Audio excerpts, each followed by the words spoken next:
Hello everybody, my name is Ian Kirkpatrick. I'm an author, idiot, and loin streamer, and today I'm going to be actually, doing what I'm supposed to do, which is dipping into the topics that you guys have been submitting for me to, take a look at.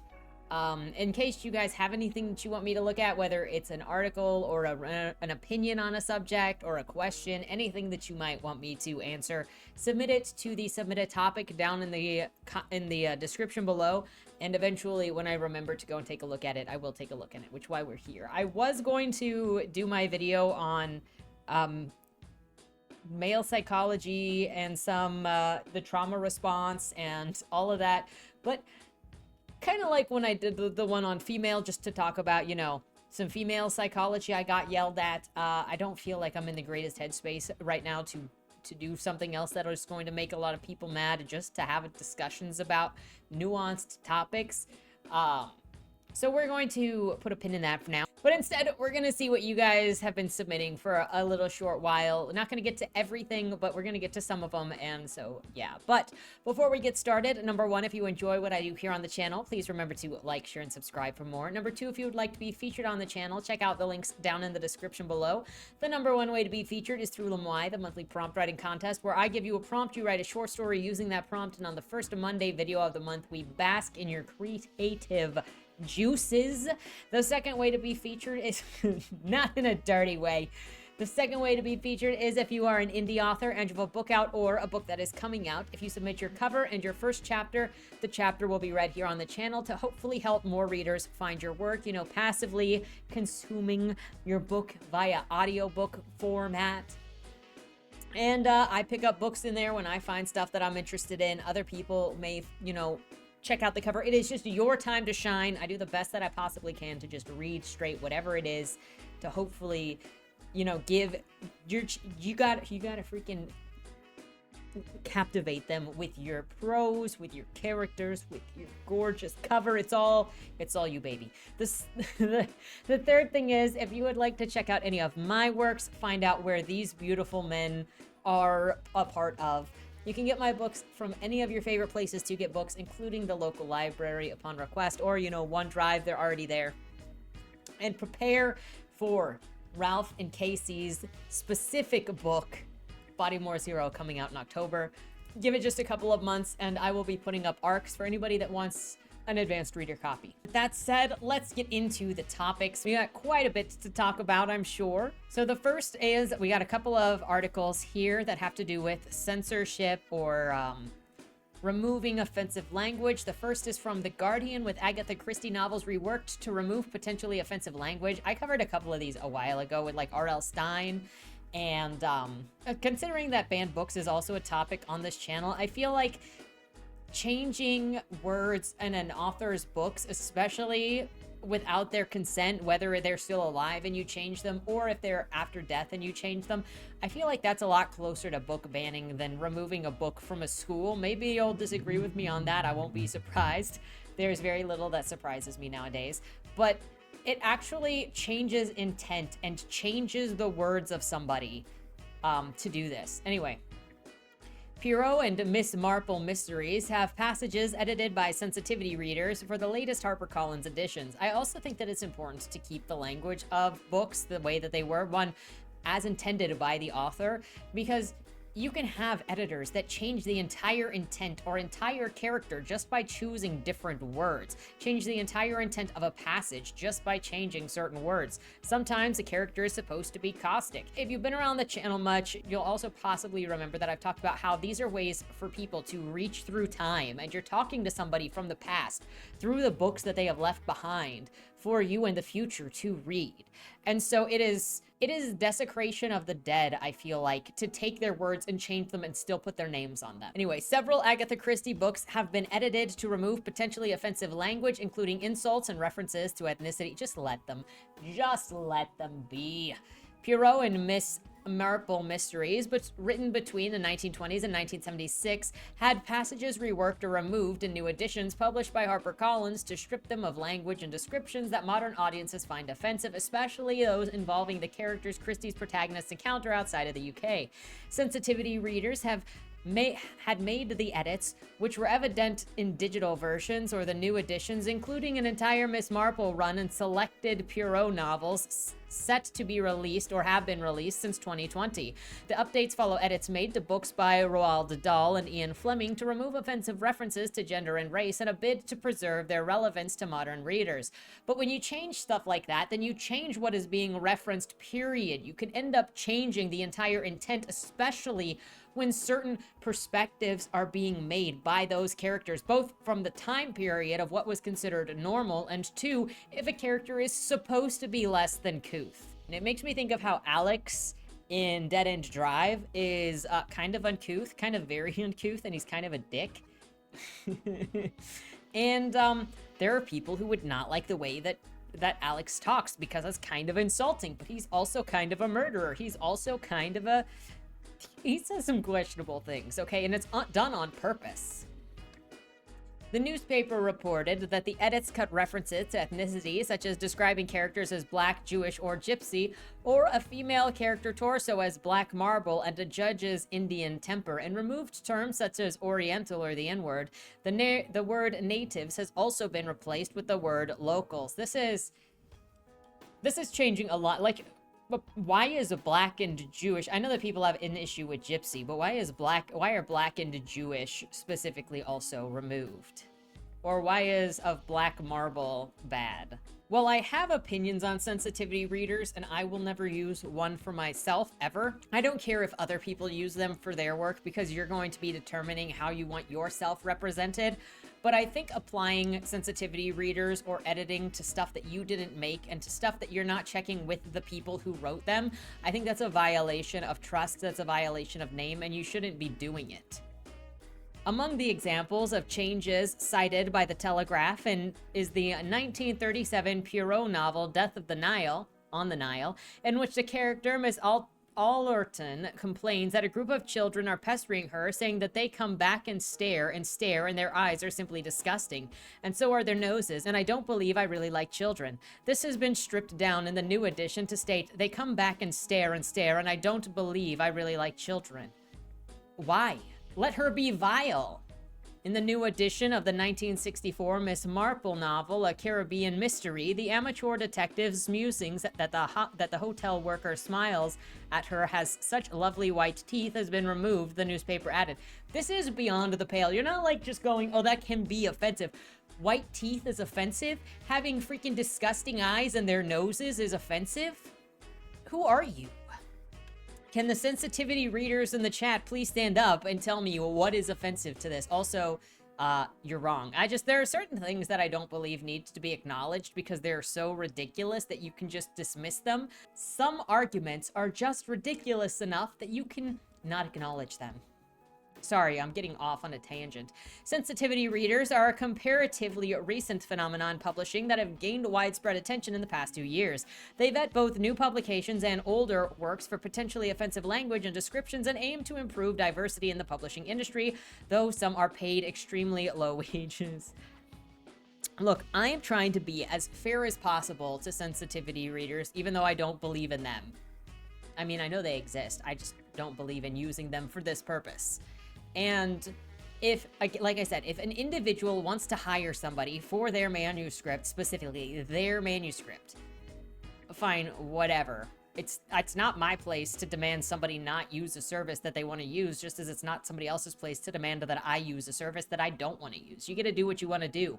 But using it on stuff like this, on words from a person who has passed on, who has left their valuables in your hands so that you can manipulate what they've said, so you can call them names by removing what they've said because you think that it is dirty, is beyond disrespectful. And it's beyond dishonest. And I don't know how you can do this and think that you are somehow in the right. Though this is not the first time the contents of Christie's novels have been changed, and her 1939 novel, And Then There Were None, was previously published under a different title that included a racist term, which was the latest published under the name in 1977 and included the word repeatedly in the story.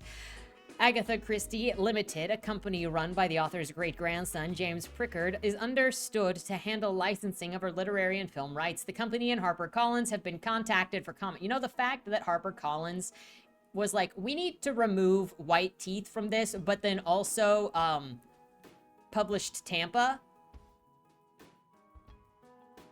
When are we going to get the sensitivity readers to freaking read Tampa?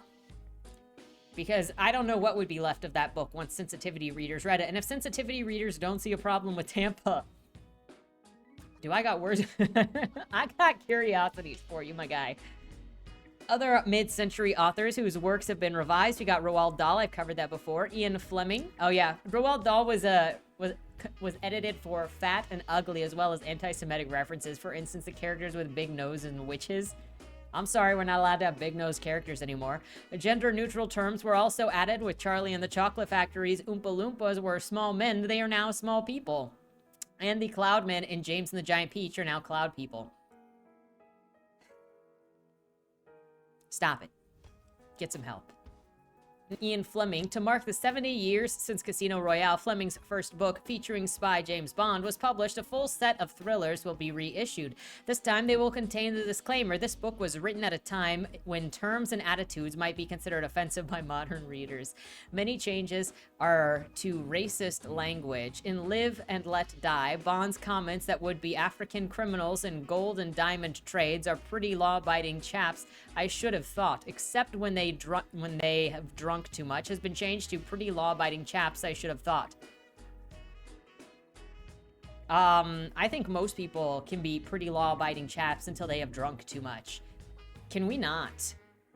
Others are to remove sexist language. For example, a scene where Bond visited a nightclub in Harlem and a reference to the audience panting and grunting like pigs at a trough has been changed to Bond could sense the electric tension in the room. See, this is what I'm talking about. It's completely changing intentions and completely changing the mood of the story. And for what? Just let it be what it is. You didn't need to change the people inside of the club. This also, it kind of goes back. I feel like I had to have. I'm pretty sure that I talked about that other article on here where the woman wrote a nonfiction book and people freaked out about the way she described her students at the time. And it's just like, when you're doing nonfiction, you're going to share what your thoughts are, and they're going to be less than pretty. It's the same thing as the guy who, it talked about like it was a gyno.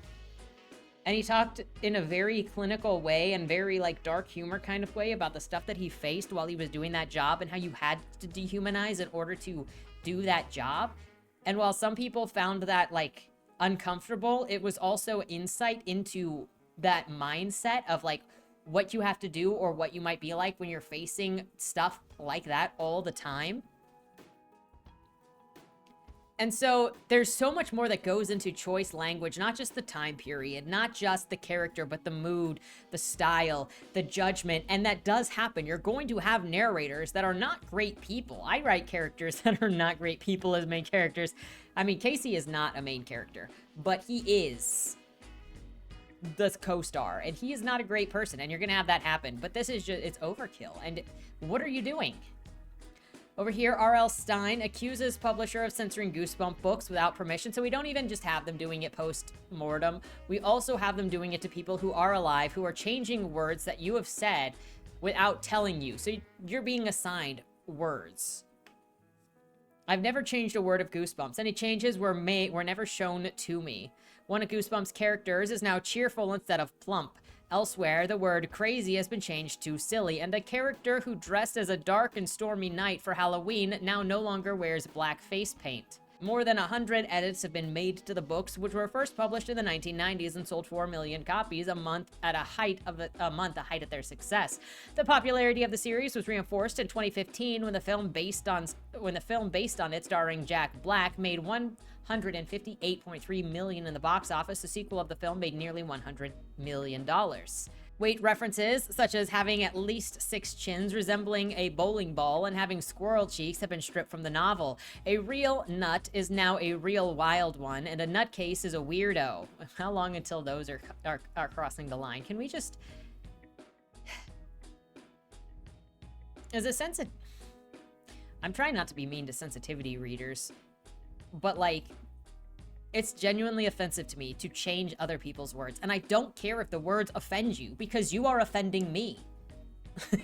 Where does this end? Oh, protect my feelings. Okay, but protect my feelings by allowing people to say what they have to freaking say, and then you can dislike it. But, like, I don't care. I try hard to not actually do harm to people in the way that I try to understand different perspectives. But there is a point when people are just unforgiving, where they are unwilling to be flexible on their own, where they will try to weaponize your compassion or your kindness against you, and they will not take you into consideration at all. They say conform to my way, while they are saying that they are compassionate and judging you for not doing things their way.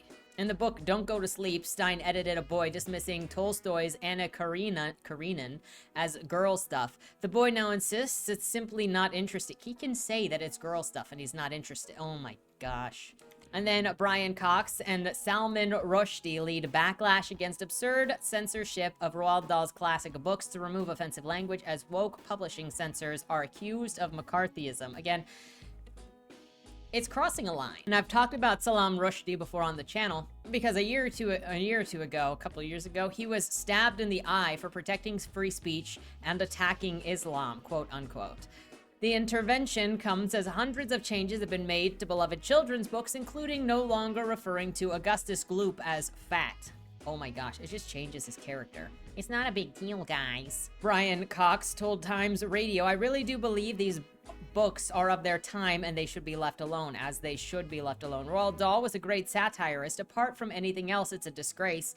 It's this kind of form of McCarthyism, this woke culture, which is absolutely wanting to reinterpret everything and redesign to say, oh, that didn't exist. It's also a way to like try to steal other people's cultural artifacts because you've determined that you can't actually make anything worthwhile. You're not going to spend the time that it takes in order to become something by writing your own story. So you're going to claim other people's stories and slowly rewrite them with your values and overwrite the words of the author and even change the perceptions of the authors by changing their words. In America, a community of some 7,500 writers that advocates for freedom of expression said that it was alarmed by reports of the changes that to Dahl's books. I would be interested in hearing what people who support pornography in schools would say about this. Because if you're going to push certain books need to be available in schools, this is actually book burning because you're making these books unavailable in their state by changing the contents and not saying that you're changing them. So let me know what your thoughts are on that topic of censorship, of sensitivity readers. Again, I will never use them. I personally don't believe in them. I think it is a violation, a personal violation, a creative violation, and a violation of the artifacts that were left in your trust by the dead and by the authors who signed contracts with you to do this to them. The next topic is, what are your thoughts or opinions on self-publishing with extra steps method? These are the two that I think this happens. Websites like Something or Other Publishing or Britain's Next Bestseller. Both of these websites have models of getting certain amounts of votes. BNBS offers crowdfunding. My concern is there is not much quality check and or someone would either publish a poorly edited book or something offensive and it would get published because the author is popular. The other kind of self-publishing with extra steps is when an author buys an LLC and puts their book up. Since it's a business, they consider it traditional publishing. The issue I take with this is the lack of quality and the possibility of publishing something offensive is that some of these companies try to publish other people when they have only cursory knowledge of how the industry works. In the end, they end up taking the author for a ride because in the end, they're out for themselves and to make quantity over quality. I was with such a company, and they were in a rush to re-release their books through this company and not in a rush to help anyone else. It feels like a cheat to get on the coveted New York Times list. Anyways, looking forward to your thoughts. So first with Britain's Next Bestseller, it doesn't look like they're active anymore because if you go to their website, it doesn't go anywhere. So I don't think that they are really doing anything anymore. Though this does look like it was David and Kelly McCaffrey became joint owners of that press in 2016. David had his debut novel published by that press. So it's just people doing what they do. Personally, I don't think that it's necessarily a problem if you start your own press. A lot of people do their own small presses, and that's kind of just what it is. I have known people that start small presses for comics, and they do their own comic first, and then after they've established themselves and got some title on there, then they start publishing other people. And since it is a small press, you can end up with scammers. You can end up with scammers or people who are just trying to make money off of other people, or a vanity press, or you can end up with genuine people who really care about it and are actually an indie press. And it's hard to tell what it is you're dealing with. I also went to college with somebody that owns his own small press, and so he's published his poetry books there, and I think his cohort is a novelist, and they also have a literary magazine, and they've also published other people's novels. And so it really just depends. So you have to do your research on these companies and on these publishers to see if it is what you think it is, and to see if they're going to help you in the way that you think that they're going to help you. It is a lot of responsibility to run a small press, I think, because you got to then manage giving people their royalties as well. And I do not trust myself to run something like that by myself, but I don't think it's always a bad thing. And I think it's just something that you have to investigate to see if you are being taken for a ride or not, because it's so easy to be taken for a ride by people pretending to be helping you out, when they're really just a vanity press that they're trying to get as much money as possible from as many people who are desperate to be published through something else to look like they are more legitimate in some way. But that's also not saying that small presses are not legitimate, because small presses are legitimate. There are so many out there, and new ones do pop up. But just do your due diligence, try to research the best of your abilities, and stay on top of who it is you're doing business with, because there are just a lot of them. And I'm not going to ding every single small press, because there are definitely some scams.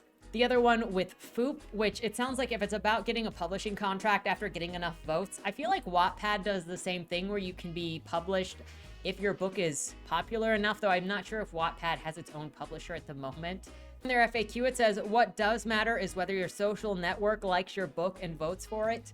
The more votes you get, the more benefits you earn towards a publishing contract. So for me, what this sounds like is they want to take advantage of people's fan bases in order to sell books.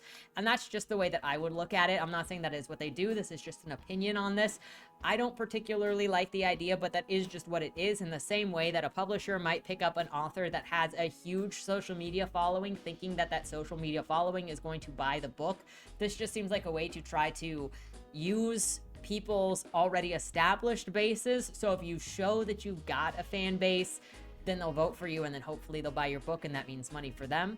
Here it looks like they have a basic program where you just use their platform to self-publish through, a premium platform where you pay to have a coach, and then work with one of our certified book consultants on custom program to accelerate your path to publish the book. What this looks like a bit to me is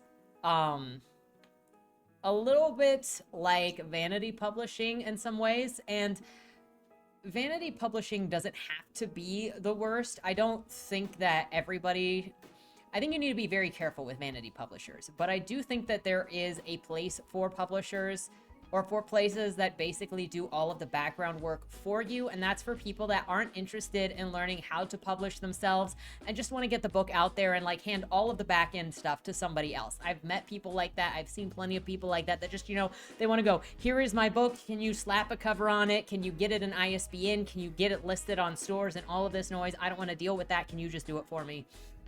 And so I think that if you are technologically illiterate and or uninterested in just learning the basics of being in control, if you're okay with making the trade-off of paying somebody else to do that stuff for you, then vanity presses are probably okay. Just double check with the rights that you're not like handing over everything and that they don't own your stuff, and like always read the fine print.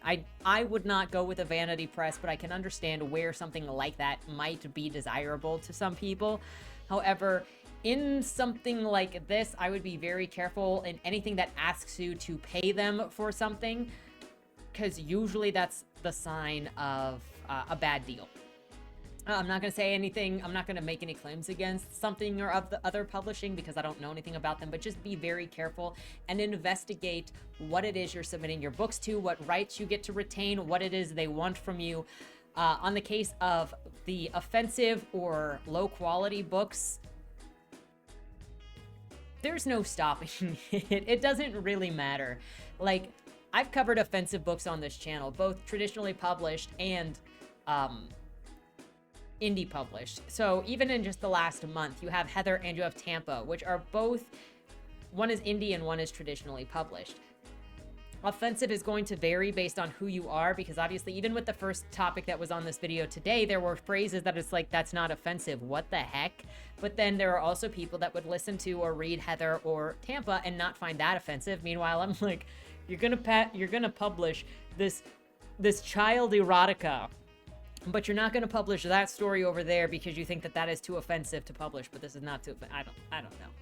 But when you've got Vella, when you've got Wattpad, when you've got Any Story, when you've got a bunch of these different websites that have these one-offs where you can, Royal Roads, there are different ways to publish that are going to get stories out there, that are going to get them seen in different qualities. You've got the Amazon store, even full of these AI generated books and low quality books and books by teenagers that are all just mixed in there right next to Stephen King and traditional publishers and high quality publishers. And so, like, the worry about quality, the cover is going to be the thing that, the cover and the names are going to be things that you're going to have to start relying on. And that's one of the things that I try to focus on with my channel, is talking about different books to hopefully introduce different things. And you're going to find people of different qualities in different areas and different ways that you determine whether or not something is worth trusting for a book. Bottom line, do your due diligence. There are places like Author Beware that cover different vanity presses. If you think that you're looking at a scam press, put in the press name and like scam, and usually if there's a forum for it, you'll find it and you'll find people talking about it. I found a couple that way. Wins prestigious photography prize with AI, refuses the award, gets scrubbed from the competition, and says that we need to talk about banning AI from stuff. True that. Last year, we saw the emergence of a public-facing AI tool and the ongoing slew of stories about how people are using the tech, as well as the debate over what it should be used for. Now, an artist who calls himself a cheeky monkey has shocked the photography world by winning one of the major prizes before revealing the photograph was an AI creation, refusing the award and calling for the banning of AI from such competitions. German artist Boris Eldagsen entered and won the Creative Open category at last week's World Photography Awards with an image called Pseudomnesia, the electrician. As part of the judging process, he also gave the judges certain assurances about the work, claiming that it was a co-creation of AI. The creative category is especially about original and experimental approaches to photography, so one can see that using cutting-edge tech to assist in altering a photo would seem to fit the criteria. But Edelson now admits, I applied as a cheeky monkey to find out if the competitions are prepared for AI images to enter. They are not. He calls this a historical moment for photography and directly addresses his peers in the wider community.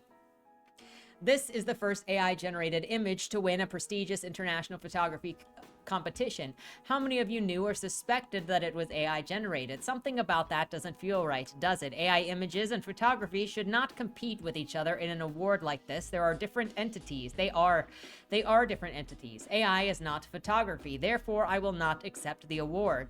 Eldagsen goes on to call for an open discussion on what we want to consider photography and what not.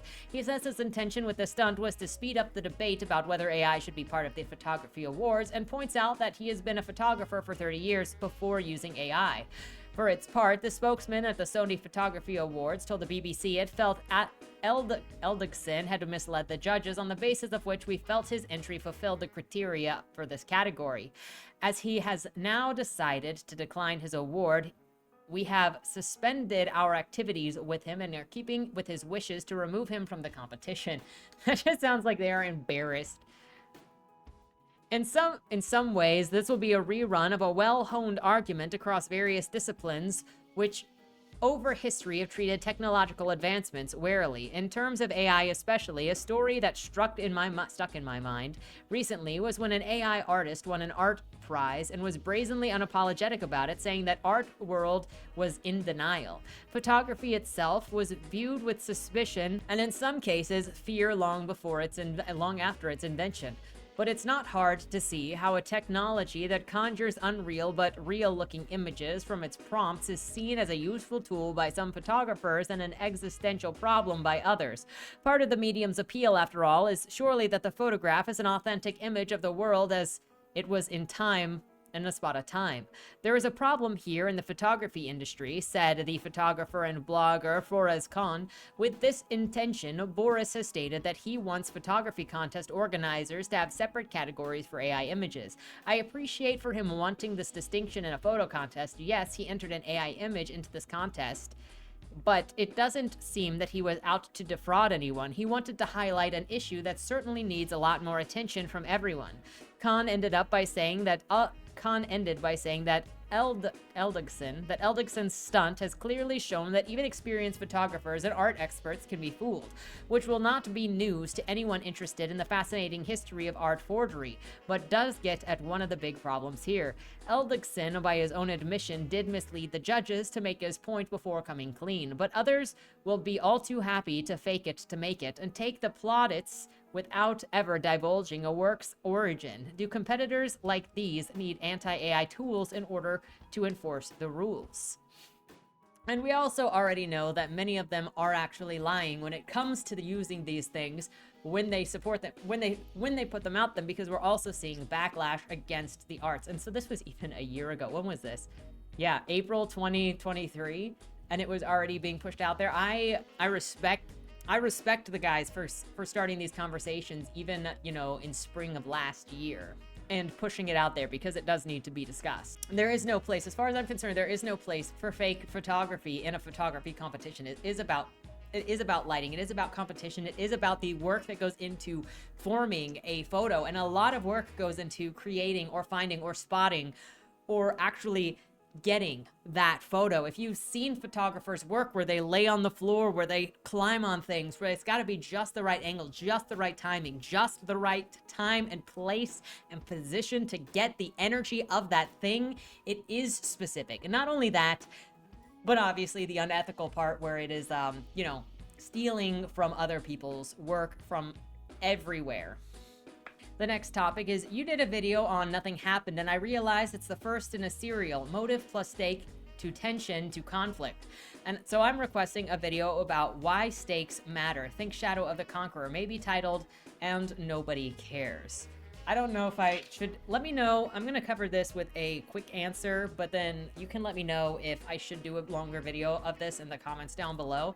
But it also kind of goes with the video book review from Thursday, where it's like, where were the stakes? We get through almost 700 pages and nothing happened. And that's not to say that nothing actually did happen within the pages, because we saw society grow into this thing that was run by AI, and then it got destroyed.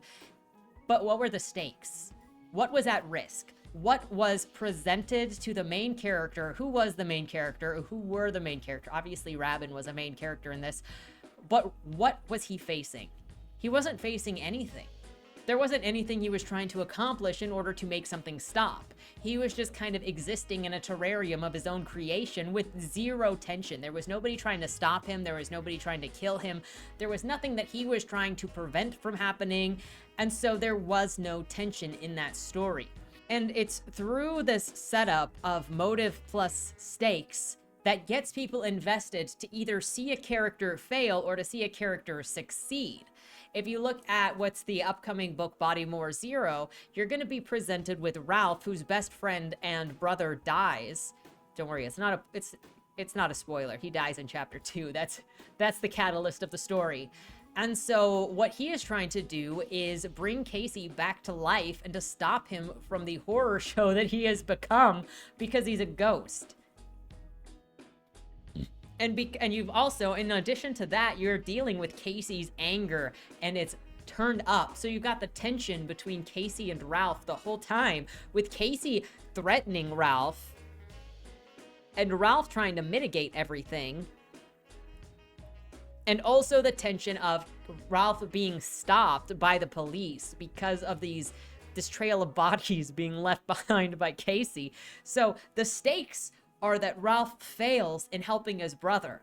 The motive is he wants to alleviate the pain that his brother is going through, and that's where the tension comes from. The tension also comes from other forces around Ralph that are trying to stop him. If you get into Shadow of the Conqueror, what is the motive? Technically, he says that he wants to be a better person. Technically, he says he wants a do-over. What's at stake if he fails? Nothing. There is zero stake because he has all of the power. If he fails to be a better person, he can still become a tyrant again, and he looks 17 years old, and he has all of the powers. There are no stakes. And since he obviously doesn't really care what other people think of him, he's also not at risk of failing to reconnect with the people. You know, he has the chance to apologize to Arik. He has the chance to apologize to Lyra. He has the chance to get on his knees and grovel and really feel like he needs the acceptance or the forgiveness, at least for his own soul. But instead, every single time that he is offered those opportunities, he goes, if you punish me, you're as bad as I was when I was a tyrant. If you hate me, you're as bad. Isn't me living suffering enough? So what are the stakes? He can't die. He doesn't care what other people do to him or what other people think of him. He tells other people that they're wrong if they don't like him. He beats everybody that he's in. So there are no stakes. So anytime he succeeds, you're like, but of course he succeeds. Why do I care? And you can't even have the tension of hoping that he fails because he is all powerful. So then there is no ability in that conflict. And it doesn't even have to be a big thing. If you look at Boom Boom Boom, Jan's motive is becoming super YouTube famous. What's at stake is that he is going to be a disappointment to his family. And while that might not seem like a very big goal, he is somebody who very much wants his father's approval. He very much wants to be able to take care of his poor family that lives in the middle of nowhere and can barely really afford much of anything. His father works so hard in the mines and has always worked so hard a physically demanding job that he comes home so tired. And then as I'm working on book 2, Jan is thinking about like how his dad comes home, and even though his dad is tired as a dog, his dad always looks fulfilled by even what little his dad is able to put on the table. And so Jan has a difficulty understanding that. And so what is at stake when Jan isn't able to... And so then the inability to get his father's approval, to make his father proud, is a personal failing. And so you don't have to have these big world-bending stakes, these big things that are going to, like, everybody dies, which is a common thing if you look at plots and if somebody says, hey, give me a summary of your story, and it's always like, save the world or else people die. What connects with people more and makes people want to root for that character is personal things. Joey is, for Bodymore 1, is her best friend is missing. Her motive for doing everything that she's doing is finding out what happened to him because the cops are clearly not going to do it.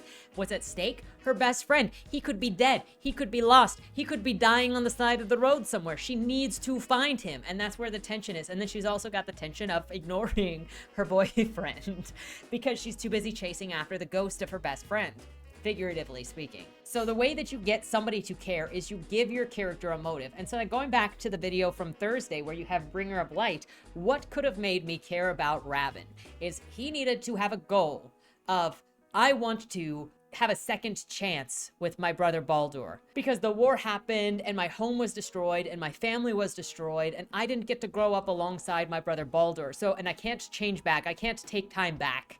So what I'm going to do is create a future that I get to live in with my brother. So then we would see him. That's what's at stake. That's his motive for creating the perfect future, for the genetic engineering to be able to clone his brother.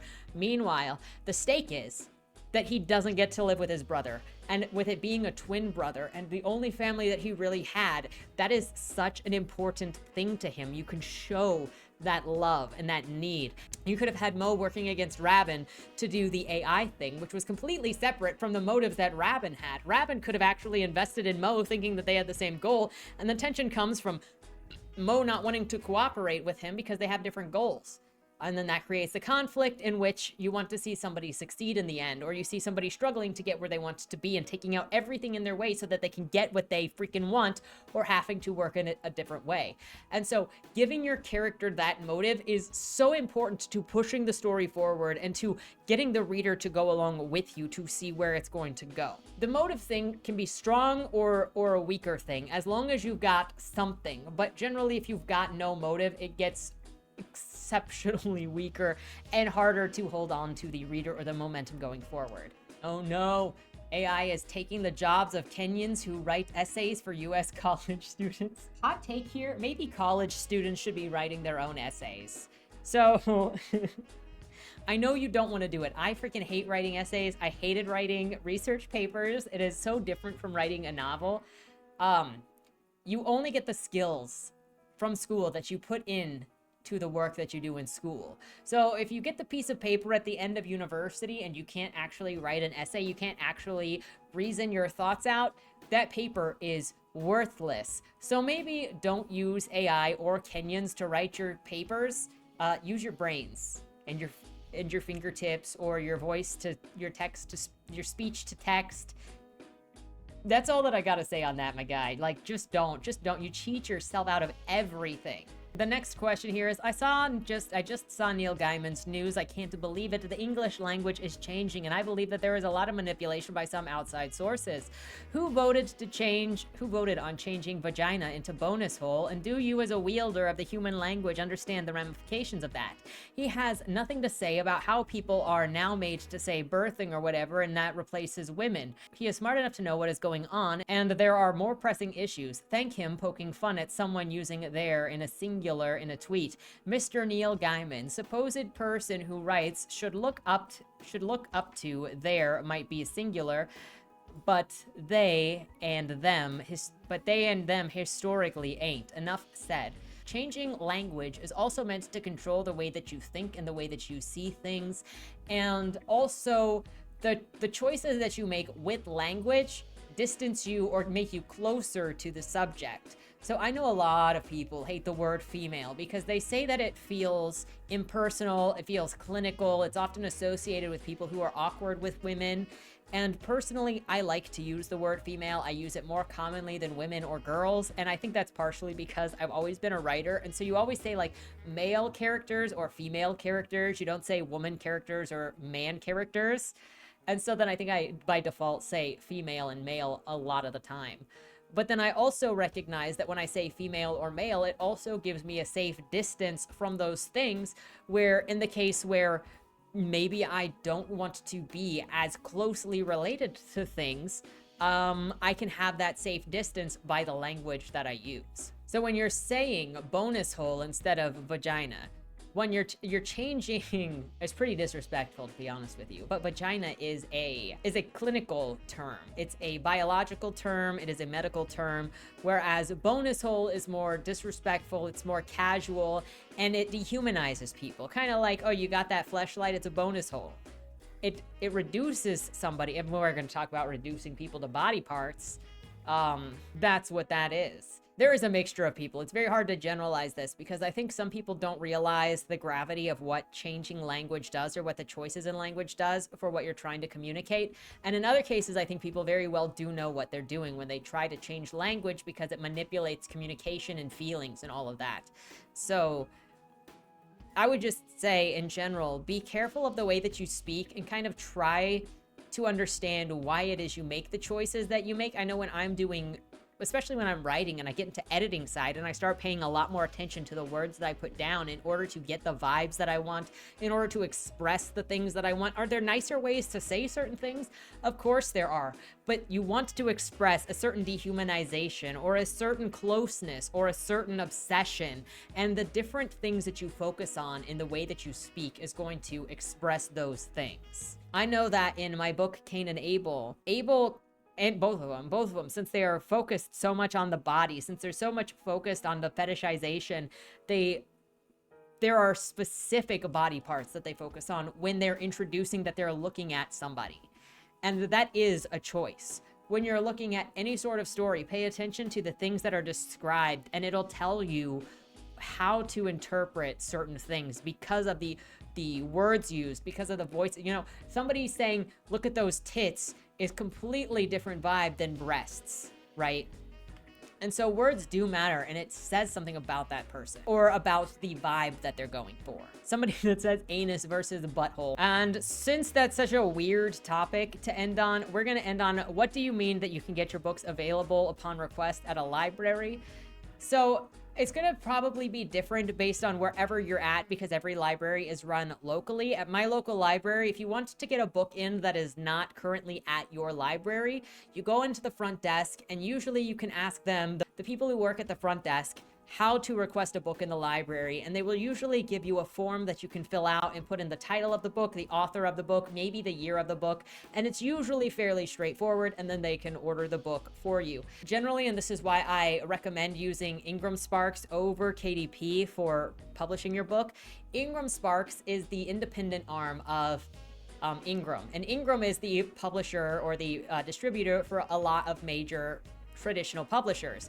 When you go through Ingram or Ingram Sparks, your book also goes into Lightning Source, which is the catalog, the book catalog that librarians use in order to get books. And so if you are through Ingram Sparks or anybody else that uses Lightning Source or distributes to Lightning Source, then when a librarian goes to look up your book because it's been requested, then they can get copies of that book in easier. What you can also do is, if you have a library card, is you can get the ebook from places like OneDrive or from Libby. I don't know if KDP distributes to those, but I know that Ingram Sparks distributes to like all of the little guys. And then I also have stuff through Draft to Digital, which covers other places that Ingram Sparks may not get. So to get your book in a library, or to get any book in a library that is not actually there that you might be interested in reading, go to the front desk, ask for them, ask the workers there if they have forms to request books, fill those out, and check the library apps, because there are a couple of different library apps, at least in the United States, that will allow you to get digital copies, even if your library does not have physical copies of those books. So there is that said. And also, don't listen to the randoms on Twitter that tell you that ordering a book at a library is bad. It's not bad. Share the love, please. It means so much that not only would you want to bring the book to your library, but then when you order or ask for a book to be brought to your library, it gives the opportunity for that book to be found by other people who may never have known that that author exists. So if there is ever a book that you see out there that you really want in your library, I highly recommend you go to your librarian and ask for a way to submit the book to see if they can bring it in, and then just share the love. That's the best way possible, other than telling people that you really liked a book, to spread the love of that book. I hope that helped. I will try to answer more of these and be better about answering them. With that said, thank you so much for watching. Let me know what your thoughts are down in the comments below on any or all of the topics today. I hope the video was helpful. I hope it was entertaining. Yeah, that said, have a great weekend and don't die. Was that Wayland Cross in the trunk? Do you know, or is that something that's still being figured out? The person in the trunk was not Wayland Cross. Is he in trouble? We don't know who did it, but as the owner of the car, the longer he's missing, the worse it looks for him. Cross isn't a killer. For the last couple of years, the average number of murders in Baltimore has been over 300, and it's been going up. Mind you, that's only whatever the badges count as official murder, and believe me, there are people that don't count when they die. Wayland? If you're down here, tell me. I'm not talking to the badges, I've been looking for you. They found a body in your trunk.